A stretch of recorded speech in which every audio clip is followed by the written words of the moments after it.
6-9. Aujourd'hui, France Bleu se mobilise pour les pompiers volontaires. Les sapeurs-pompiers ont besoin de vous. Partout en France, de 16 à 60 ans, tout le monde peut s'engager. Pour en parler, nous accueillons Isabelle Godin. Loïc Hervé, c'est le sénateur centriste de Haute-Savoie. Il est co-auteur d'un rapport sur la question des violences contre les pompiers et d'une proposition de loi pour encourager les vocations des pompiers volontaires. Bonjour Loïc Hervé. Bonjour. C'est une journée spéciale sur France Bleu. Aujourd'hui, on a besoin de susciter des vocations pour être pompier volontaire. On manque de bras, Loïc Hervé.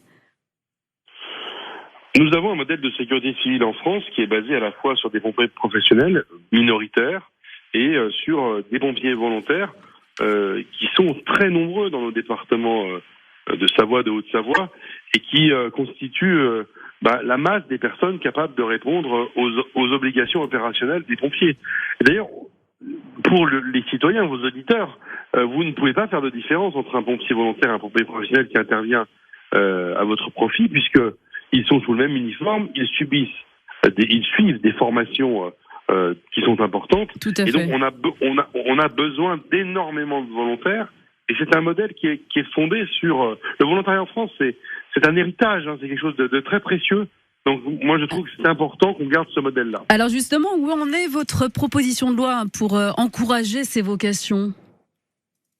Alors nous, on a voulu faire au Sénat un certain nombre de propositions pour favoriser le volontariat des sapeurs-pompiers. On a eu une très grande loi l'année dernière, qui a été un projet de loi à l'initiative du gouvernement, et nous avons trouvé un accord avec les députés en commission mixte paritaire. Donc cette loi, elle rentre petit à petit en vigueur au fur et à mesure d'entrer en application des décrets. Donc c'est une loi très importante qui a permis d'intervenir sur tout un tas de domaines. Donc, avec des mesures incitatives, par exemple ? Alors avec des mesures incitatives, vous savez qu'il y avait eu cette fameuse mesure de savoir si on pouvait donner des trimestres de retraite. Ça n'a pas été retenu. Mais on a des incitations, notamment une prime supplémentaire qui a été octroyée aux pompiers volontaires. Alors, on parle des pompiers volontaires. Dernièrement, dans l'actualité, on parlait aussi des agressions faites aux sapeurs-pompiers qui sont de plus en plus importantes. L'image du 1er mai où des manifestants se sont attaqués à un pompier en cours d'intervention, une image plutôt choquante, forcément. Ces violences, c'est un phénomène qui s'accentue. C'est un phénomène qui a doublé en 10 ans, qui s'est répandu partout. Alors il y a l'urbain sensible évidemment, mais aussi dans le monde rural. C'est la grande découverte de notre rapport que nous avons fait en 2019 avec deux collègues, Patrick Caner et Catherine Tremblay, et on s'est rendu compte en fait que partout en France, les pompiers se font agresser, quand même ils interviennent au profit d'une personne. Même 50% des agresseurs sont des proches de la victime. Oui, ce qui paraît un peu fou. Vous sentez l'inquiétude chez les sapeurs-pompiers. On a l'impression que le tabou de la protection est levé.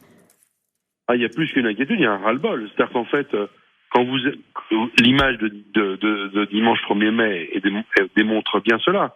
Vous avez une personne qui est un pompier qui est en train, des pompiers de Paris, qui est en train de tenir une lance incendie, en train d'éteindre un feu, et une personne, une manifestante, qui va se saisir de la lance incendie pour l'empêcher de faire son travail. C'est complètement ahurissant. Et des agressions, il y a des agressions extrêmement graves, il y a des guet-apens, il y a des caillassages qui sont réguliers. Donc nous, on a regardé dans la loi dont je parlais tout à l'heure, comment est-ce qu'on peut faire prendre conscience, rétablir ce tabou de l'agression des pompiers. Alors justement, très rapidement, les propositions que vous faites, en quelques mots. Il faut rappeler ce que c'est qu'un pompier et pourquoi l'agresser est quelque chose qui est impossible. Mais sur les moments de l'agression, il faut une réponse pénale automatique. Donc il faut que le pompier porte plainte. Donc il faut l'accompagner pour le dépôt de plainte. Donc il faut qu'on demande à la justice d'avoir une peine extrêmement sensible. Et puis il faut accompagner le pompier au-delà de ce temps-là, parce que ces pompiers sont des victimes, et comme toutes les victimes, ils subissent donc des dommages, y compris des dommages psychologiques. Donc vraiment avoir une réponse, voilà. On a fait 18 propositions dans notre rapport il y a 2 ans. Accompagner les pompiers, bien sûr, dans leur dépôt de plainte. Loïc Hervé, sénateur centriste de la Haute-Savoie, co-auteur d'un rapport sur